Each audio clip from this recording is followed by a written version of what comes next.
Wassalamun ala ibadihi alladhina istafa ma ba'd. Subhanaka la ilma lana illa ma 'allamtana innaka antal alimul hakim.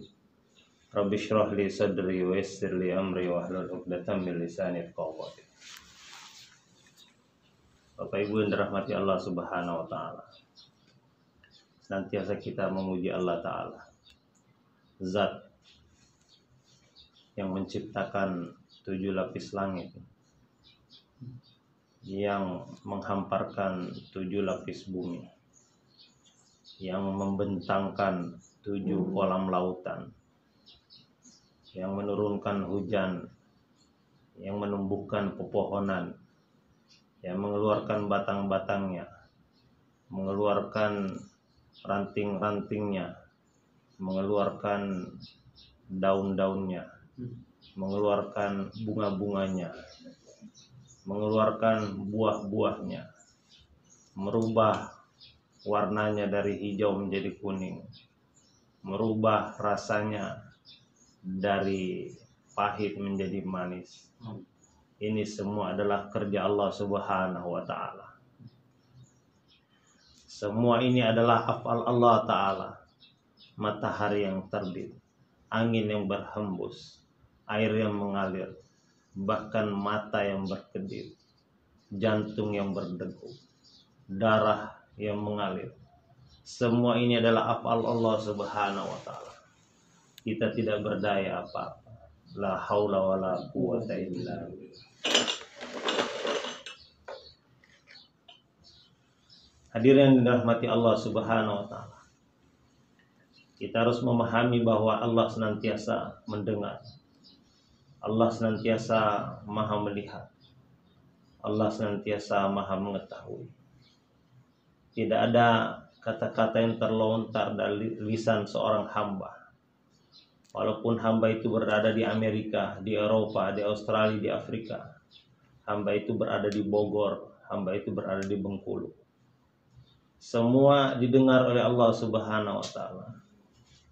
Dengan suara lirih, ataupun dia berteriak, bahkan ataupun di dalam hati, semua didengar oleh Allah Subhanahu wa taala.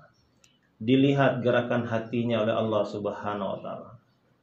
Diketahui apa kehendak dan keinginannya. Tidak ada yang terlindung. Allah Maha menatap. Tidak yang dapat menghalangi pandangan Allah Subhanahu wa taala. Kepahaman atas perkara ini yang kita ingin capai dalam keadaan kita keluarnya Allah Subhanahu wa taala. Kita ingin mengenal Allah Al-Khaliq, Al-Malik, Ar-Razik. Kita ingin mengenal Allah As-Sami', Al-Basir, Al-Alim. Dialah Allah yang sudah ada sebelum segala sesuatunya ada. Wal awwalu bila bidayah, wal akhiru bila nihayah. Dialah yang awal tanpa permulaan, dan dialah yang akhir tanpa kesudahan. Allah sudah ada sebelum segala sesuatunya ada, dan Allah akan tetap ada walaupun segala sesuatunya sudah tidak ada. Bahkan Allah sudah ada sebelum kata-kata ada itu ada, dan Allah akan tetap ada walaupun kata-kata ada sudah tidak ada. La ilaha illallah. La mawjuda illallah. Tidak ada yang mawjud kecuali Allah Subhanahu wa taala. Matahari, bulan, bintang, gunung, lautan, pepohonan, dan kita manusia ini adanya itu karena diadakan oleh Allah Subhanahu wa taala. Kita dapat ini bergerak karena digerakkan oleh Allah taala. Kita dapat melihat karena dilihatkan oleh Allah Subhanahu wa taala. Kita dapat mendengar karena didengarkan oleh Allah Subhanahu wa taala. Tangan kita bisa mengayun karena diayunkan oleh Allah Subhanahu wa taala. Kaki kita bisa melangkah karena dilangkahkan oleh Allah Subhanahu wa taala. Hakikatnya ini kita ini semua tidak ada. Yang ada hanya Allah. Karena tidak ada yang ada selain Allah, maka tidak ada yang patut disembah selain Allah Subhanahu wa taala. La ma'budu illallah. Tidak ada yang patut dicari selain Allah. La matluba illallah. Tidak ada yang patut dituju selain Allah. La maksuda illallah. Tidak ada yang patut dicintai selain Allah. La mahbuba illallah. Allah yang berbuat apa saja yang dikehendakinya. Yaf'alu ma yasha bi qudratihi wa la yahtaj ila ahadin min khalqihi wa huwas samad. Dia berbuat apa saja yang dikehendaki, melakukan apa saja yang diinginkan.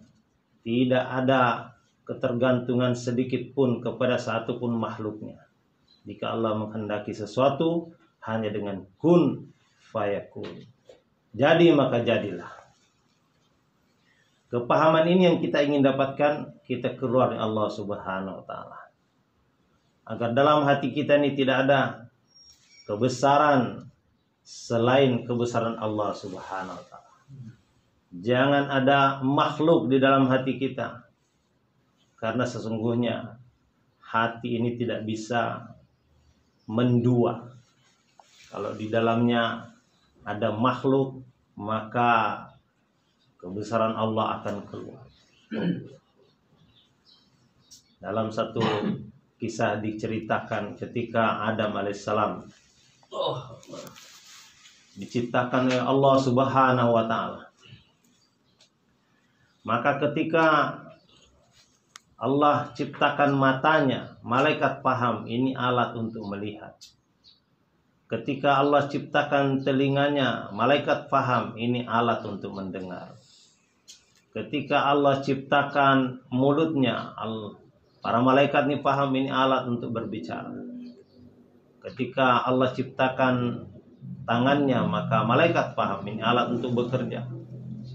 Ketika Allah ciptakan kakinya, maka malaikat paham ini alat untuk berjalan. Tetapi ketika Allah ciptakan hatinya, maka malaikat tidak paham. Ya Allah, saya tidak paham. Untuk apa engkau menciptakan hati ini? Maka Allah menjelaskan bahwa ini adalah singgasana aku. Ini adalah kursi aku. Tidak boleh ada sesiapapun yang duduk di sini selain aku. Maka apabila manusia telah mendudukkan makhluk di dalam hatinya, telah mendudukkan benda-benda di dalam hatinya, memasukkan harta di dalam hatinya, maka Allah akan keluar dari sana. Kemudian Allah akan biarkan manusia berjalan menurut kemauannya sendiri, menurut kemampuannya sendiri. Padahal sesungguhnya manusia ini tidak berdaya apa-apa. Hadirin dan hadirat yang dirahmati Allah Subhanahu wa taala. Beruntung Allah sayang kepada kita. Allah Maha Penyayang, Allah Maha Penyantun, Allah Maha Pemaaf. Maka Allah Ta'ala kirimkan para anbiya alaihissalatu wassalam. Allah kirimkan para nabi untuk mengajari manusia untuk bertaubat kepada Allah Ta'ala, memohon ampun kepada Allah Ta'ala. Karena manusia setiap saat berbuat dosa, dalam keadaan siang berbuat dosa, dalam keadaan malam berbuat dosa, dalam keadaan ramai berbuat dosa, dalam keadaan sepi berbuat dosa, dalam keadaan lapang berbuat dosa, dalam keadaan sempit berbuat dosa. Setiap saat manusia berbuat dosa. Maka Allah kirimkan para nabi mengajari manusia bagaimana bertaubat kepada Allah Ta'ala. Nabi demi nabi dikirim sampai yang terakhir baginda yang mulia Rasulullah SAW. Rasulullah SAW mengumumkan bahwa para malaikat telah memberikan iklan kepada penduduk bumi. Setiap kali azan berkumandang, bangun kalian. Padamkan api yang telah kalian nyalakan untuk membakar diri kalian. Maka orang-orang pun bangun. Kemudian menyemprotkan air untuk memadamkan api yang telah dia nyalakan untuk dirinya sendiri. Api yang dinyalakan untuk diri sendiri itulah dosa yang dilakukan antara satu waktu sholat kepada satu waktu sholat yang lain. Setiap kali mengambil air wudhu, kemudian melaksanakan sholat, maka api itu akan padam. Tetapi hari ini banyak manusia yang tidak memahami perkara ini. Kalau ada rumah yang terbakar, maka orang faham untuk segera menelpon ke pemadam kebakaran. Bahkan beberapa di antaranya akan mengambil air di ember, kemudian menyiramkan kepada rumah yang terbakar. Pintunya akan didobrak, akan ditendang agar dapat membuka pintu rumah, mengeluarkan kursinya, mengeluarkan kasurnya, mengeluarkan TV-nya, mungkin mengeluarkan kulkasnya, untuk menyelamatkan orang-orang, harta orang-orang yang ada dalam rumah. Alangkah teganya kalau hartanya diselamatkan, tapi orangnya dibiarkan terbakar. Kursinya dikeluarkan, lemarinya dikeluarkan, tetapi orangnya dibiarkan terbakar. Orang-orang yang berada di sekitarnya itu juga akan mengutuk orang yang membiarkan orangnya terbakar. Kenapa kamu tidak keluarkan orangnya? Lebih baik kursinya yang terbakar, lebih baik lemarinya terbakar, lebih baik rumahnya yang terbakar daripada orang yang terbakar. Kenapa kamu biarkan orangnya terbakar? Ini karena kita paham api dunia. Tetapi para nabi telah mengajarkan bahwa api akhirat jauh lebih kejam, jauh lebih dahsyat.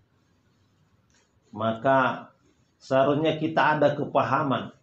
Setelah dakwah ini kita paham bahwa apabila ada orang meninggalkan sholat, maka sebenarnya dia sedang hangus di hadapan kita. Kakinya terbakar, kulitnya terkelupas, tangannya, rambutnya, semuanya dalam keadaan menyala-nyala. Ada nggak kepahaman itu di dalam diri kita setelah dakwah ini? Nah, kita keluar 10 hari, 20 hari, 30 hari, 40 hari. Bisa nggak kita melihat orang yang tidak sholat ini terbakar hidup-hidup di hadapan kita? Kalau belum nampak orang yang meninggalkan sholat ini terbakar hidup-hidup di hadapan kita, maka berarti masih kurang keluarnya kita. 40 hari itu kurang, Pak. Harus tambah lagi masa 2 bulan atau 4 bulan. Hari ini sudah dicanangkan 6 bulan.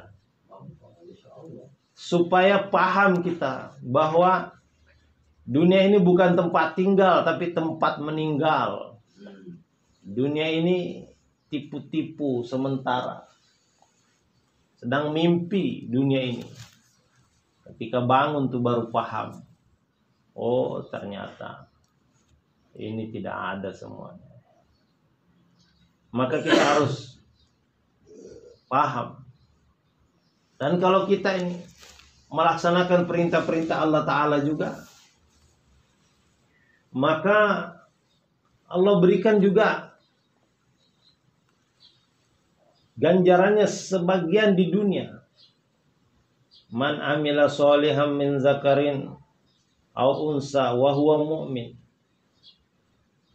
falanuhiyannahu hayatan thayyibah.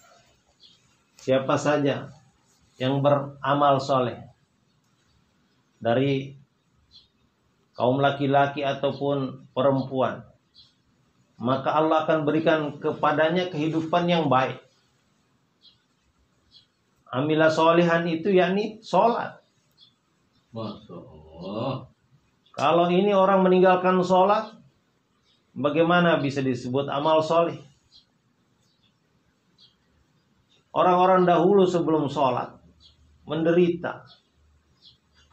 Orang-orang Quraisy itu mereka jahil karena meninggalkan sholat. Mereka musuhan meninggalkan sholat. Mereka perang meninggalkan sholat. Mereka miskin meninggalkan sholat. Setelah datang iman kepada mereka, maka 100% mereka sholat berjamaah di masjid bagi kaum laki-laki. Kaum perempuan ini 100% menutup aurat dengan sempurna. Anak-anaknya tidak ada yang pergi ke pondok pesantren, tidak ada yang kuliah. Tapi radhiyallahu anhum juga anak-anak mereka. Mereka ini homeschooling, sekolah di rumah. Allah ridho dalam kehidupan mereka. Kaum laki-lakinya di masjid jadi muta'allim di hadapan Rasulullah. Pulang ke rumah berubah jadi muallim. Kepada tetangga mereka menjadi muballigh. Sesekali mereka keluar menjadi mujahid. 4M kehidupan sahabat. Muta'allim, muallim, muballigh, mujahid. Setiap rumah sahabat radhiyallahu anhum menjadi madrasah. Setiap ibu menjadi mudarrisah. Setiap anak jadi murid. Setiap ayah jadi mudir. 4M juga. Dan suasana agama betul-betul hidup. Dan Allah rubah mereka dari jahil berubah jadi alim. Mereka yang tadinya musuhan berubah menjadi berkasih sayang. Mereka yang tadinya perang berubah menjadi damai. Mereka yang tadinya miskin berubah menjadi kaya raya. Dalam kitab Fadilah Sedekah diceritakan bagaimana satu hari Sayyidina Husain, Sayyidina Hasan, dan Abdullah bin Ja'far itu pergi haji. Orang dahulu pergi haji tidak naik pesawat. Mereka naik unta. Untanya ini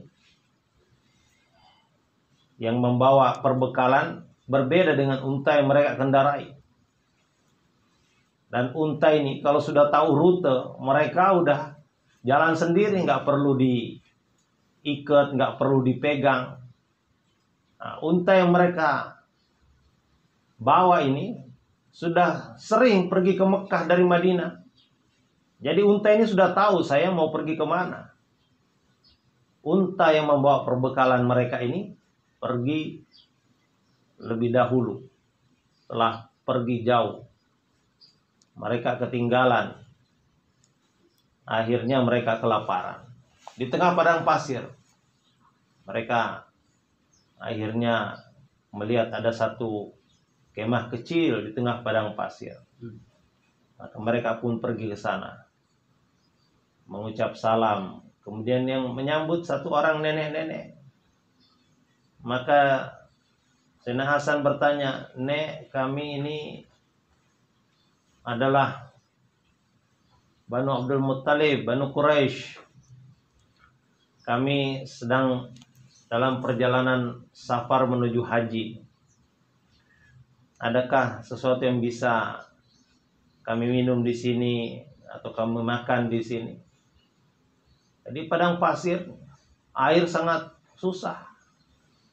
Dan makanan juga tidak mudah. Nenek itu tidak punya persediaan apa-apa. Suaminya juga sedang tidak ada di rumah. Tapi nenek itu mengatakan itu ada kambing kurus di belakang. Kamu ambil aja susunya.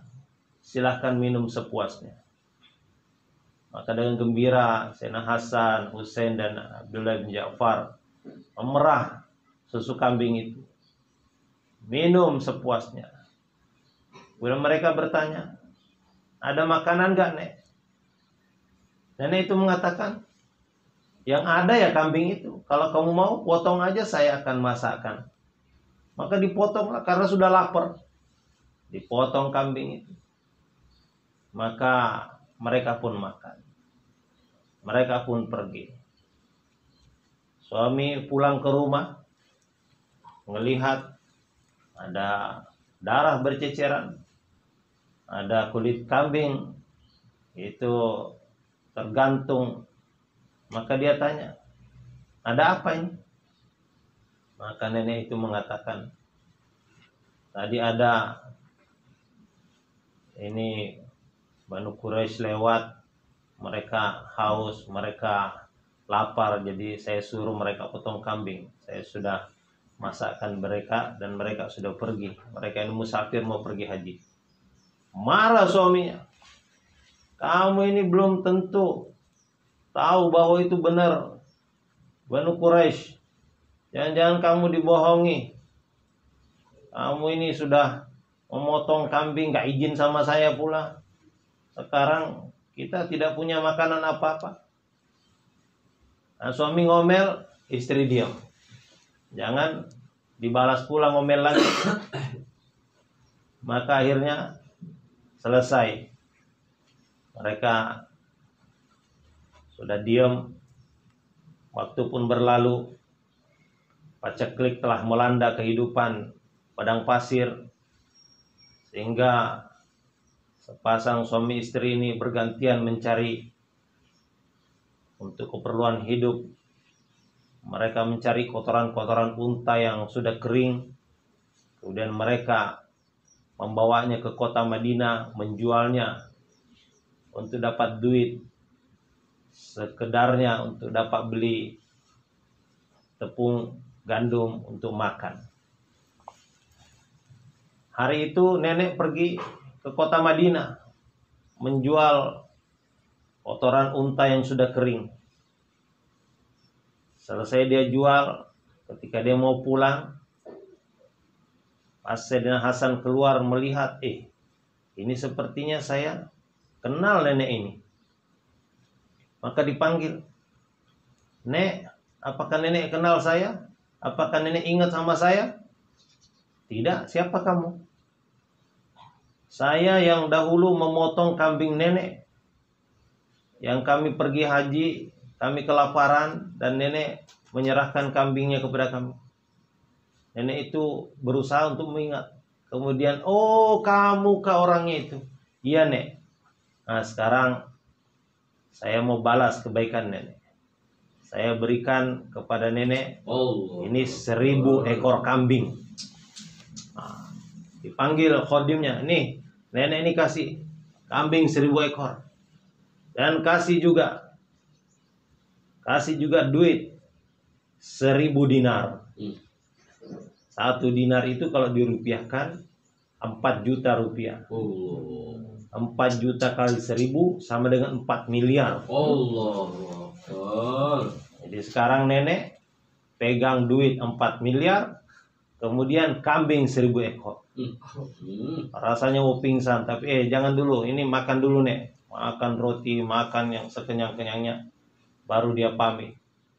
Pergi dia, berlalu dari rumah Sayyidina Hasan, lewat rumah Sayyidina Husain. Sayyidina Husain heran melihat, kenapa ada nenek-nenek bawa kambing begitu banyak. Sayyidina Husain suruh khodimnya, itu dari mana, siapa itu? Maka ditanya, Nek dari mana? Ini saya dikasih oleh Sayyidina Hasan. Oh, kakak saya itu. Dikasih berapa? Ini aku dikasih 1000 ekor kambing dan aku dikasih duit 1000 dinar. Sebentar Nek. Ini aku juga kasih 1000 ekor kambing dan 1000 dinar juga. Nenek baik hati telah menjamu kami di padang pasir. Sekarang nenek punya kambing 2000 ekor dan duit 8 miliar. Masya Allah. Berlalu nenek dari rumah Sayyidina Husain. Sampai di rumah Abdullah bin Ja'far, sepupunya. Kata Abdullah bin Ja'far, ini dari mana nenek dapat ini? Ini aku dikasih Hasan 1000, dikasih Husain 1000. Dan ini aku dikasih 2000 dinar. Oh nenek, kalau nenek datang kepada aku lebih dulu, aku kasih lebih banyak. Tapi karena nenek datang belakangan kepada saya, maka aku kasih ini 2000 ekor kambing dan 2000 dinar. Masya Allah. Nenek sekarang punya 4000 ekor kambing dan duit 16 miliar. Masya Allah. Allahu Akbar. Dalam sekejap tuh tiba-tiba jadi kaya raya. Begitulah kuasa Allah Subhanahu wa taala. Nenek pulang ke kampungnya di padang pasir menggiring kambing 4.000 ekor, kemudian membawa buntelan 16 miliar dibanting depan suaminya. Inilah gantinya dulu kambing kurus yang kamu marah-marah sama saya karena saya potong untuk orang Quraisy. Maksud apa cerita ini? Supaya kita paham bahwa kesejahteraan datang dalam kehidupan sahabat setelah mereka melalui perjuangan. Dan tidak terlalu lama perjuangan mereka. Dari zaman Rasulullah kepada Sayyidina Umar itu hanya lebih kurang 35 tahun. Kata Pak Cecep itu. 35 tahun. Perjuangan, kelaparan, kesusahan, penderitaan. Mungkin kalau zaman sekarang rumah ngontrak, rumah numpang. Itu tidak lama. Tapi setelah itu Allah datangkan kekuatan, kemuliaan kepada mereka sehingga tunduk negara-negara superpower Rum dan Parsi. Kenapa? Karena asbab amal mereka, iman mereka mantap, amal mereka mantap. 100% lelaki balik sholat berjamaah di masjid. Ini orang-orang hari ini tidak mampu menghubungkan antara sholat dengan rizki. Padahal dalam surat Az-Zariyat ayat 22 disebutkan wa fis sama'i rizqukum, di langit rizki kamu. Jadi hari ini kita letih karena barang itu ditaruh di langit, kita sibuk mencarinya di bumi. Barang itu ditaruh di atas, kita sibuk mencarinya di bawah. Allah Ta'ala sayang kepada kita, diberikan kepada kita kendaraan untuk naik ke langit, lift untuk naik ke langit, eskalator untuk naik ke langit, roket untuk naik ke langit. Namanya sholat. As-sholatu mi'rajul mu'minin. Sholat ini mi'rajnya orang beriman. Karena itu orang-orang yang menjaga sholatnya, maka Allah senantiasa berikan kesejahteraan. Satu kota yang menjaga sholat, maka satu kota itu akan sejahtera. Satu negara menjaga sholat, maka satu negara itu akan sejahtera. Allah janjikan, walau anna ahlal qura amanu wattaqau la fatanna 'alaihim barakatim minas samai. Satu kampung, satu kota, satu negara, orang-orangnya iman dan takwa, maka Allah akan bukakan keberkahan dari langit dan bumi. Tanda orang kampung iman dan takwa adalah sholat. Laki-laki ini sholat berjamaah di masjid, perempuannya senantiasa menjaga sholat di awal waktu di rumah. 100% lelaki balik telah sholat berjamaah di zaman Rasulullah. 100% lelaki balik sholat berjamaah di zaman Sayyidina Abu Bakar As-Siddiq. 100% lelaki balik yang sholat berjamaah di zaman Sayyidina Umar bin Khattab radhiyallahu. Satu subuh, satu orang tidak datang ke masjid, maka Sayyidina Umar bin Khattab sendiri yang mendatanginya. Satu warga tidak ke masjid, Umar bin Khattab itu mendatanginya. Umar bin Khattab ini bukan hanya ketua masjid, bukan hanya ketua DKM, bukan hanya ketua yayasan. Umar bin Khattab ini bukan ketua RT, ketua RW. Umar bin Khattab ini presiden. Presiden bukan satu negara. Seluruh negara-negara taklukan Islam ini presidennya adalah Umar bin Khattab radhiyallahu anhu. Khalifah, Amirul Mukminin, Umar bin Khattab. Seorang presiden mau mendatangi satu warga yang tidak ke masjid. Kita doakan presiden kita mendatangi warga yang tidak. Amin ya Allah. Kita doakan gubernur mendatangi warga yang tidak ke masjid. Doakan bupati, wali kota, camat, lurah, kades, RW, RT mendatangi warga yang tidak ke masjid. Kalau ini dilakukan, maka 100% laki-laki balik akan sholat berjamaah di masjid. 1 juta masjid di Indonesia akan menjadi makmur. Kalau sudah makmur masjidnya, maka pasti negara itu akan makmur. Negeri kita ini aneh. Negerinya hijau royo-royo, subur tanahnya. Di bawah tanah ada emas, ada minyak, ada batu bara, ada gas. Lautnya luas, ada ikan besar, ada mutiara di dalamnya. Tetapi berhutang. Aneh betul. Negeri yang kaya raya berhutang. Negeri sahabat tuh kering kerontang, tandus. Sejauh mata memandang, batu, pasir, panas membakar. Ketika dingin menusuk tulang. Tapi hidup mereka sejahtera. Apa yang salah ini? Ternyata masalahnya itu kata Pak Wali Kota, gunung didaki, lautan diseberangi, masjid dilewati. Ini masalahnya. Kita cuek terhadap panggilan Allah Subhanahu wa taala. Karena itu ibu-ibu harus paham perkara ini. Ada 4 pintu yang tidak boleh ibu buka ketika azan berkumandang. Pertama, ketika mendengar suami pulang, maka jangan buka pintu pagar. Pak, ke masjid, itu azan tuh berkumandang. Ternyata dia bisa buka sendiri pagarnya. Jangan buka pintu rumah. Pak, itu azan berkumandang, ke masjid. Ternyata dia juga punya kunci cadangan. Yang ketiga, jangan buka pintu kamar. Pak, azan berkumandang, pergi ke masjid sana. Ternyata dia bisa juga buka pintu kamar. Satu lagi pintu. Ibu jangan buka, hanya ibu yang punya kuncinya.